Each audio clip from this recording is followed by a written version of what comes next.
Hey guys, and welcome back to the channel. 36 James of Funk, and welcome to the My Hero Academia 306 review. Now, this has been an amazing chapter. I have loved every single page I've read of this. It's just great. It's just pure. It's not even like it's a huge hype battle where there's huge explosions and people are thrown out their most powerful attacks. It's just the aftermath. It's the aftermath of that huge climactic big ass anime battle, and what this really helps to show is how the world of My Hero is coping with the results of the war, because the chapter opens up with Allmight at the hospital, and he's not confronted, but Endeavor and Hawks do come to him and they speak to him about what they've heard, because as I previously thought it was a leak from the villains who had leaked the one for all information, but it turns out it was actually former heroes who retired who had went to the media about this. So that's kind of interesting. I like that. I do like that spin on it. But also, Best Genius and Hawks do come to All Might and they do say, well, we need to know if this is a mistake. We need to know, or we need the gaps filled in, because it's not just villains we're going up against, it's the whole of society, because it shows in the previous later on in the chapter just how society views the heroes. But back to All Might, he does stop to think and realizes that now is the time that he needs to at least disclose the information of all for one for all. And he does say the ones that won't give up, huh? So I guess he's starting to realize that Hawks and Best Jeanist are, the heroes who stayed and remained true to being a hero and protecting society. So he feels now he can disclose the information, or at least some of it. So he asks them to follow him to somewhere private so they can talk about this. Now, I love this because whenever you have a secret power, a TV show or film where the main protagonist has a secret hidden ability that other people cannot know about, it can only the secret of the power, the secret of one folk, its secret can only be kept secret for so long within the confines of a story, because as due to escalation in the story in terms of enemies, the protagonist facing new challenges, that it does start to become, you do start to lose that sense of you do start to tune out a bit, because it's like how, because you start to think the surrounding characters, the supporting characters, like, have they not figured out, or at least come to have some sort of idea about the protagonist's secret powers or secret ability, when they're constantly around him, and all this stuff keeps happening, and he always seems to be the protagonist always seems to be at the center of it. So yeah, All Might is going to talk to Best Genius and Hawks and tell them about One for All, or at least some of it. But next, after this, we cut to the Principal Nezu's office, and he's on the phone to someone. We don't see who he's talking to, but it seems like he's setting up something, because he says we'll be relying on the government's cooperation. This is a request from the alumni, so of course we'll respond right away. Now, we don't initially know what he's referring to and who he's talking to, but later on we kind of get an idea of not at least who he's talking to, but what the conversation is about. But now to the midway point of the chapter, we cut to the press conference with Endeavor, Hawks, and Genist. Now, again, this is what I was saying earlier about we've seen the aftermath of the giant climactic and super anime battle that's happened and destroyed like half the fucking country. People want answers. People's homes are destroyed. People have lost their lives. Heroes have been killed. businesses have been lost, you know, countless lives and thousands, millions of a yen of in property damage. You know, people want answers, and I like this because the press aren't giving Endeavour, the heroes, any slack. They are tearing into them. They're saying what they've done is they were saying you were meant to protect us, and instead, just wow. Well, you guys have seen the chapters. The heroes have dropped the ball on this one pretty much. I mean, yeah. But Endeavour does he admits to everything. He admits to his past as I guess his past as an abusive father and husband.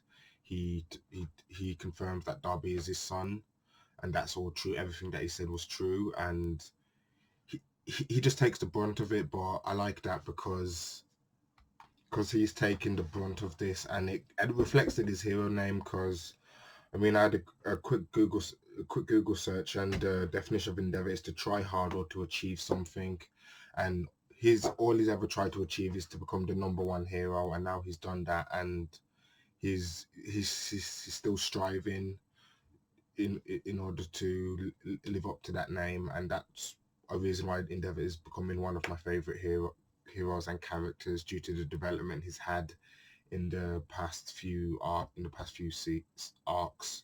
But again, the public aren't on his side on this, and but could you blame him with everything that's happened? I mean, you know, but they're asking, well, not all of it can be true because um Darby also mentioned that Hawks killed Best Genius, then Best Genius is there, he's still standing. But this is when Genius steps in, and he just said that was part, well, Genius and Hawks. So Hawks and Genius come out and say that it was part of their attempt in order to infiltrate the league. So they orchestrated that whole thing, but everything about Darby being his son and Hawks killing twice is true. And about Hawks is I say his past, I mean his family history, his father being a criminal, and it's not even a big thing, to be honest, because I mean it's not like his father was like this grand big bad. It was some like low life um a career criminal. So but I guess it's just the publicity that the number two hero's father was a criminal. That's what the media is eating up. But Hawks does apologize about it. Does apologize, which I feel he doesn't really have a reason to apologize. I mean, it's his past. It's not sure what happened with his father has shaped him into the man he's become, but as well, his father's been arrested and he's paying his debt to society in prison. I don't feel Hawks should have to take on the sins of the father, as it were. And but yeah, this is why I love this. I love this series because Hirokoshi really, because it doesn't have, because one can, not a complaint, but something I always hear is that My Hero doesn't have, it has great fight scenes, it has great action, but compared to like let's say the fights aren't in depth as a Naruto, let's say a Naruto fight scene or a Jujutsu Kaisen fight scene. It's more thematic, but you really get to learn the characters through these fights and through these chapters like these. And this is one reason why I love this series so much, because it paints superheroes in a realistic view, how they would be in a modern society like today. Now this is when Best Genius kind of starts stepping in, because the crowd starts to get again, they start to turn against the heroes because of all the property damage, and people have lost their lives, families. Because a woman even says during Gigantomachine's rampage, my mother was horribly wounded, and if, I mean, what do you say to that?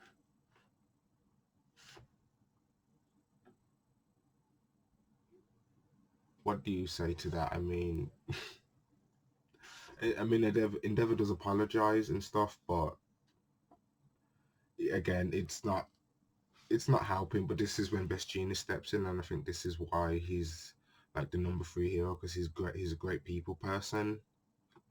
Like, he's great when it comes to the media and stuff like that. So I guess that's why he's managed to rise to the ranks, as well as his quirk abilities, which is nothing to scoff at either. But Best Genius does start. He does mention that UA High School and other programs within the school, within the country of Japan, and I like that hero program. So he says UA High School and other hero programs. Well, why?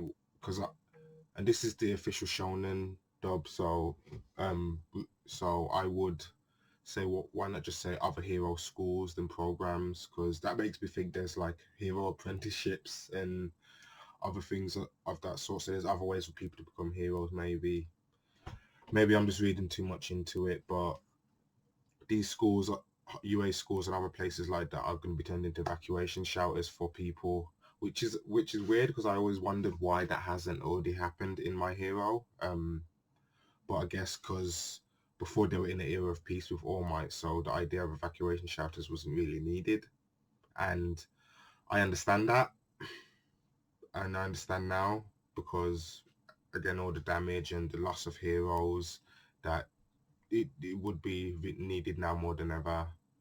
But again, the public aren't, well, I say the public, the media at the press conference still aren't happy with what's going on, because remember, they're still villains out on the streets that have been released from prison, and vigilantes taking up arms, so even more damage being caused. But this is why I like Endeavor, because he says, all I want you to, I want all of you to just watch me.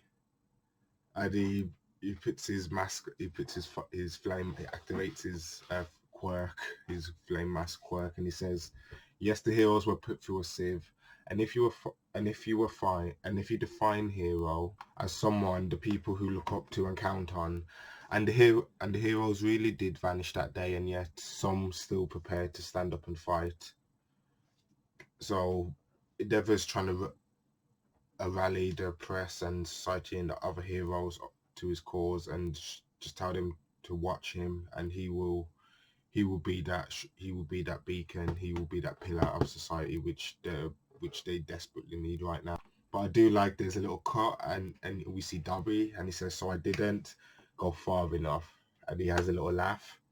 So well, it was obvious we haven't seen the end. We haven't seen the end of Dobby. So let's see where the next chapters will take Dobby's character. And because now we're on the final couple pages of the chapter, and we see UA, and it's Deku. He's left letters to all of his classmates, and he basically tells them about his secret, about his power being passed down from All Might. And yeah, so now all his classmates know, because he's left them for every single one of his classmates. And there's there's 20 pupils in in his class. So he's handwritten these letters to everyone, and they basically told them that's why Shigaraku's coming for me. And Deku's left UA. He's taking a gap year. Deku's on a gap year. Yeah, because after this, you just see everyone's reactions, and I mean, they're all shocked and surprised, and you would be, but the page does pan to Uraka and her react. Yeah, it pans to Uraka, and she's hurting more than anyone, obviously, because we all know about her feelings toward Deku. But the final chapter is the final page is Deku in April, and from the looks of it, I've heard and I've seen other things online where It looks like he could be in New York City. So it could be in America, the home of the heroes, and the next once the next chapter comes out, we will be going through this because yeah, Deku I guess he's doing his own thing. He's left UA, and again by the looks of it, it looks like UA because he looks like he's on top of the Chrysler Building in New York, and there's a villain attack going on in the background, so it looks like he's about to jump into action. So we're gonna see Deku after 3 months, see how he's progressed with float and his other quirks, because he's got danger sense now as well. So how has that affected his? Because I would love to see him combine the two, like his abilities in different ways. But yeah, that's the end of the chapter, guys. Wow. I mean, we see Deku, he leaves UA, but that's been a theory that's been going on for a while. But the way the way it's been done now is great. I mean, thematically, because everyone was talking about are any students going to leave, and the first one we find out is the main character.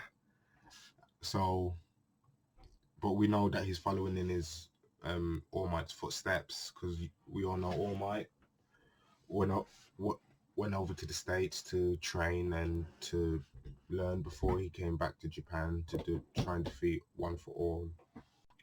God, I will never get those names right, so don't ever get at me in the comments about me messing up those names. You know who I'm talking about. We all know who I'm talking about by now in this series. But yeah, that's the end of the chapter, guys. Tell me what you think below.